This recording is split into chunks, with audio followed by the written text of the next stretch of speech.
My back. My fellow leaders, today is the fourth time I've had the great honor of speaking to this assembly as President of the United States. It'll be my last. I've seen a remarkable sweep of history. I was first elected to office in the United States of America as a U.S. Senator in 1972. Now, I know I look like I'm only 40. I know that. I was 29 years old. Back then, we were living through an inflection point, a moment of tension and uncertainty. The world was divided by the Cold War. The Middle East was headed toward war. America was at war in Vietnam. At that point, the longest war in America's history. Our country was divided and angry, and there were questions about our staying power and our future. But even then, I entered public life not out of despair, but out of optimism. The United States and the world got through that moment. It wasn't easy or simple without significant setbacks. But we go on to reduce the threat of nuclear weapons through arms control, and then go on to bring the Cold War itself to an end. Israel and Egypt went to war, but then forged a historic peace. We ended the war in Vietnam. The last year in Hanoi, I met with the Vietnamese leadership. We elevated our partnership to the highest level. It's a testament to the resilience of the human spirit and the capacity for reconciliation. That today the United States and Vietnam are partners and friends, and it's proof that even from the horrors of war, there's a way forward. Things can get better. We should never forget that. I've seen that throughout my career. In the 1980s, I spoke out against apartheid in South Africa, and then I watched the racist regime fall. In the 1990s, I worked to hold Milosevic accountable for war crimes. He was held accountable. At home, I wrote and passed the Violence Against Women Act to end the scourge of violence against women and girls, not only in America, but across the world, as many of you have as well. But we have so much more to do, especially against rape and sexual violence as weapons of war and terror. We were attacked on 9/11 by al-Qaeda and Osama bin Laden. We brought him justice. Then I came to the presidency at another moment of crisis and uncertainty. I believed America had to look forward. New challenges, new threats, new opportunities were in front of us. We needed to put ourselves in a position to see the threats, to deal with the challenges, and to seize the opportunities as well. We need to end the era of war that began on 9/11. As Vice President to President Obama, he asked me to work to wind down the military operations in Iraq, and we did, painful as it was. When I came to office as president, Afghanistan had replaced Vietnam as America's longest war. I was determined to end it, and I did. It was a hard decision, but the right decision. 4 American presidents had faced that decision, but I was determined not to leave it to the 5th. It was a decision accompanied by tragedy. 13 brave Americans lost their lives, along with hundreds of Afghans in a suicide bomb. I think those lost lives, I think of them every day. I think of all the 2,461 U.S. military deaths over a long 20 years of that war. 20,744 American servicemen wounded in action. I think of their service, their sacrifice, and their heroism. I know other countries lost their own men and women fighting alongside us. We honor their sacrifices as well. To face the future, I was also determined to rebuild my country's alliances and partnerships to a level not previously seen. We did just that, from traditional treaty alliances to new partnerships like the Quad with the United States, Japan, Australia, and India. I know many look at the world today and see difficulties and react with despair. but I do not. I won't. As leaders, we don't have the luxury. I recognize the challenges from Ukraine to Gaza to Sudan and beyond. War, hunger, terrorism, brutality, record displacement of people, a climate crisis, democracy at risk, strains within our societies, the promise of artificial intelligence and its significant risk. The list goes on. But maybe because all I've seen and all we have done together over the decades, I have hope. I know there is a way forward. In 1919, the Irish poet William Butler Yeats described a world, and I quote, "where things fall apart, the center cannot hold, mere anarchy is loosed upon the world," end of quote. Some may say those words describe the world not just in 1919, but in 2024. But I see a critical distinction. In our time, the center has held. Leaders and people from every region and across the political spectrum have stood together, turned the page. We turned the page in the worst pandemic in a century. We made sure COVID no longer controls our lives. We defended the UN Charter and ensured the survival of Ukraine as a free nation. My country made the largest investment in climate, clean energy, ever anywhere in history. There will always be forces that pull our countries apart and the world apart. Aggression, extremism, chaos, and cynicism. A desire to retreat from the world and go it alone. Our task, our test, is to make sure that the forces holding us together are stronger than those that are pulling us apart. That the principles of partnership that we came here each year to uphold can withstand the challenges. That the center holds once again. My fellow leaders, I truly believe we're at another inflection point in world history. Where the choices we make today will determine our future for decades to come. Will we stand behind the principles that unite us? Will we stand firm against aggression? Will we end the conflicts that are raging today? Will we take on global challenges like climate change, hunger, and disease? Will we plan now for the opportunities and risk of a revolutionary new technologies?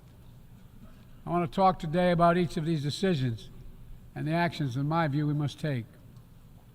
To start, each of us in this body has made a commitment to the principles of the UN Charter to stand up against aggression.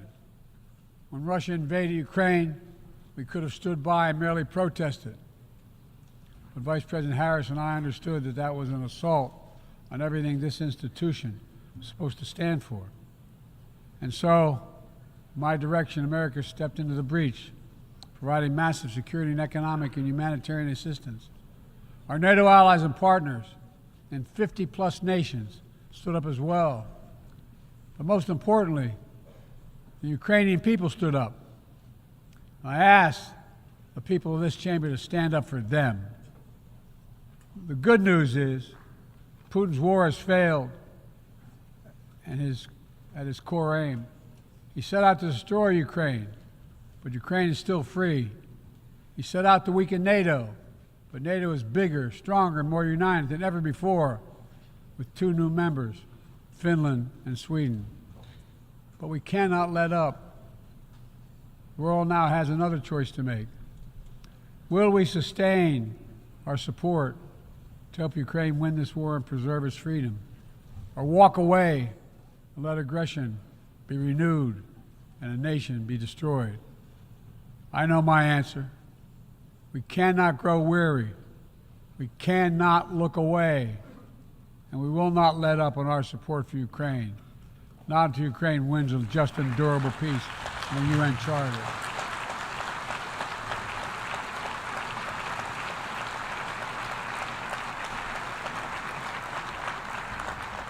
We also need to uphold our principles as we seek to responsibly manage the competition with China so it does not veer into conflict. We stand ready to cooperate on urgent challenges for the good of our people and the people everywhere. We recently resumed cooperation with China to stop the flow of deadly synthetic narcotics.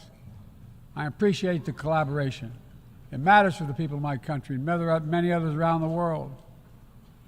On matters of conviction, the United States is unabashed, pushing back against unfair economic competition, against military coercion of other nations in the South China Sea, and maintaining peace and stability across the Taiwan Straits, and protecting our most advanced technologies so they cannot be used against us or any of our partners. At the same time, we're going to continue to strengthen our network of alliances and partnerships across the Indo-Pacific. These partnerships are not against any nation. They're building blocks for a free, open, secure, and peaceful Indo-Pacific. We're also working to bring greater measure of peace and stability to the Middle East. The world must not flinch from the horrors of October 7th. Any country would have the right and responsibility to ensure that such an attack can never happen again. Thousands of armed Hamas terrorists invaded a sovereign state, slaughtering and massacring more than 1,200 people, including 46 Americans, in their homes and at a music festival. Despicable acts of sexual violence, 250 innocents taken hostage. I've met with the families of those hostages. I've grieved with them. They're going through hell. Innocent civilians in Gaza are also going through hell. Thousands and thousands killed, including aid workers. Too many families dislocated, crowding into tents, facing a dire humanitarian situation. They did not ask for this war that Hamas started. I put forward with Qatar and Egypt a ceasefire and hostage deal. It's been endorsed by the UN Security Council. Now is the time for the parties to finalize its terms, bring the hostages home, and secure security for Israel and Gaza free of Hamas' grip, ease the suffering in Gaza, and end this war. On October 7th,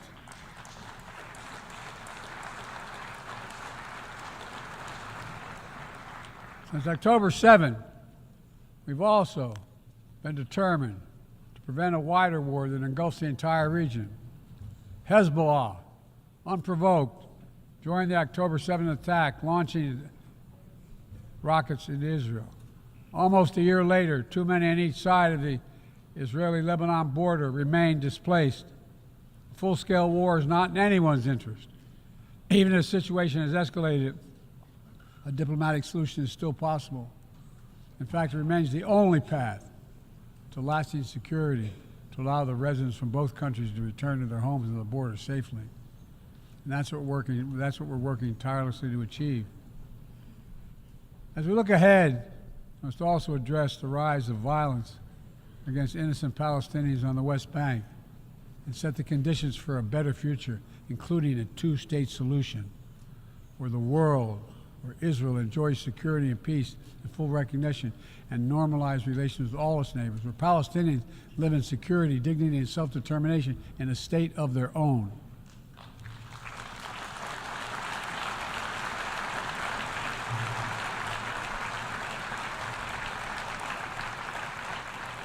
Progress toward peace will put us in a stronger position to deal with the ongoing threat posed by Iran.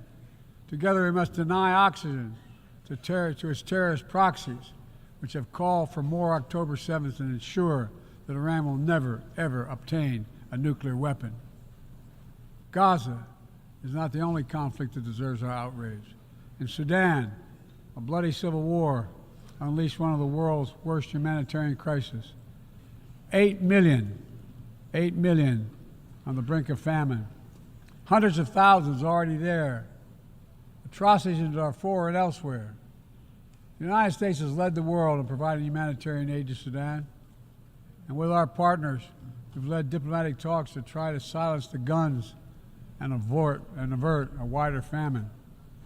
The world needs to stop arming the generals, to speak with one voice and tell them, stop tearing your country apart, stop blocking aid to the Sudanese people, end this war now.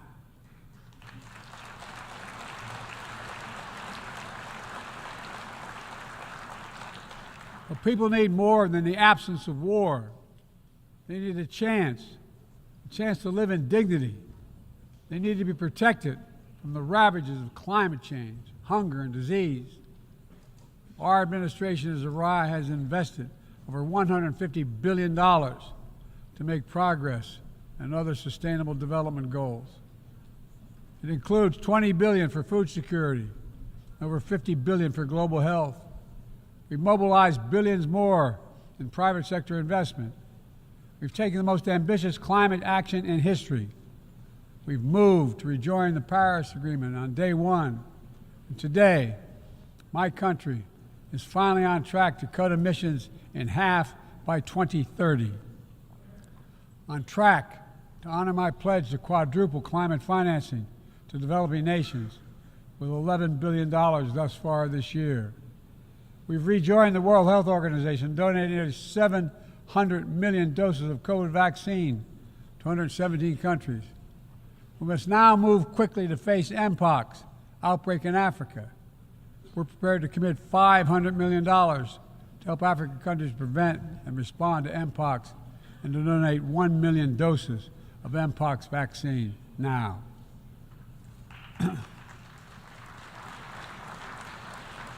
We call on our partners to match our pledge and make this a billion-dollar commitment to the people of Africa. Beyond the core necessities of food and health, the United States, the G7, and our partners have embarked on an ambitious initiative to mobilize and deliver significant finance to the developing world. We're working to help countries build out their infrastructure, to clean energy transition, to the digital transformation, to lay new economic foundations for a prosperous future. It's called the Partnership for Global Infrastructure and Investment. We've already started to see the fruits of this emerge in Southern Africa and Southeast Asia and in the Americas. We have to keep it going. I want to get things done together. In order to do that, we must build a stronger, more effective, and more inclusive United Nations. The UN needs to adapt and bring new voices and new perspectives. That's why we support reforming and expanding the membership of the UN Security Council.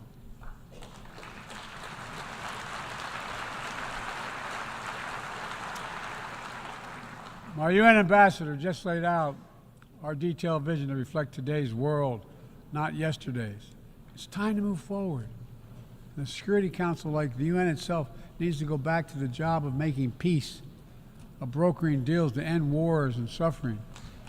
And to stop the spread of the most dangerous weapons, of stabilizing troubled regions in East Africa, from East Africa to Haiti, to Kenya-led mission that's working alongside the Haitian people to turn the tide. We also have a responsibility to prepare our citizens for the future. We'll see more technological change, I argue, in the next 2 to 10 years than we have in the last 50 years. Artificial intelligence is going to change our ways of life, our ways of work, and our ways of war. It could usher in scientific progress at a pace never seen before, and much of it could make our lives better. But AI also brings profound risks, from deep fakes to disinformation, to novel pathogens, to bioweapons. We've worked at home and abroad to define the new norms and standards. This year, we achieved the first ever General Assembly resolution on AI to start developing global rules of the road. We also announced a declaration on the responsible use of AI, joined by 60 countries in this chamber. But let's be honest, this is just the tip of the iceberg, what we need to do to manage this new technology. Nothing is certain about how AI will evolve or how it will be deployed. No one knows all the answers. My fellow leaders, it's with humility I offer 2 questions. First, how do we as an international community govern AI? As countries and companies race to uncertain frontiers, we need an equally urgent effort to ensure AI's safety, security, and trustworthiness. As AI grows more powerful, It also must grow more responsive to our collective needs and values. Benefits of all must be shared equitably. It should be harnessed to narrow, not deepen, digital divides. Second, will we ensure that AI supports rather than undermines the core principles that human life has value and all humans deserve dignity? We must make certain that the awesome capabilities of AI will be used to uplift and empower everyday people, not to give dictators more powerful shackles on the human spirit. In the years ahead, there may well be no greater test of our leadership than how we deal with AI. Let me close with this. Even as we navigate so much change, one thing must not change. We must never forget who we're here to represent. We, the people. These are the first words of our Constitution, the very idea of America. They inspired the opening words of the UN Charter. I made the preservation of democracy the central cause of my presidency. This summer, I faced a decision whether to seek a second term as president. It was a difficult decision. Being president has been the honor of my life. There's so much more I want to get done. As much as I love the job, I love my country more. I decided after 50 years of public service, it's time for a new generation of leadership to take my nation forward. My fellow leaders, let us never forget, some things are more important than staying in power. It's your people.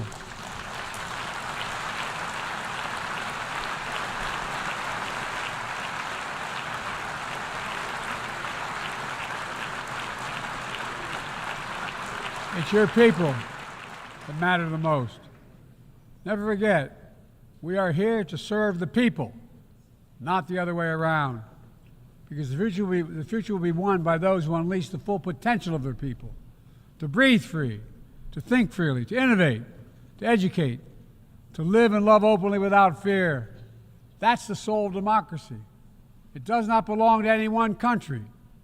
I've seen it all around the world, and the brave men and women who ended apartheid, brought down the Berlin Wall, fight today for freedom and justice and dignity. We saw it, that universal yearning for rights and freedom in Venezuela, where millions cast their vote for change that hadn't been recognized. But it can't be denied. The world knows the truth. We saw it in Uganda, LGBT activists demanding safety and recognition of their common humanity. We've seen citizens across the world peacefully choosing their future, from Ghana to India to South Korea, nations representing 1/4 of humanity who will hold elections this year alone. It's remarkable, the power of we the people, that makes me more optimistic about the future than I've ever been. Since I was first elected to the United States Senate in 1972, every age faces its challenges. I saw it as a young man. I see it today. But we are stronger than we think. We're stronger together than alone. And what the people call impossible is just an illusion. Nelson Mandela taught us, and I quote, "It always seems impossible until it's done. It always seems impossible until it's done." My fellow leaders, there is nothing that's beyond our capacity if we work together. Let's work together. God bless you all, and may God protect all those who seek peace. Thank you.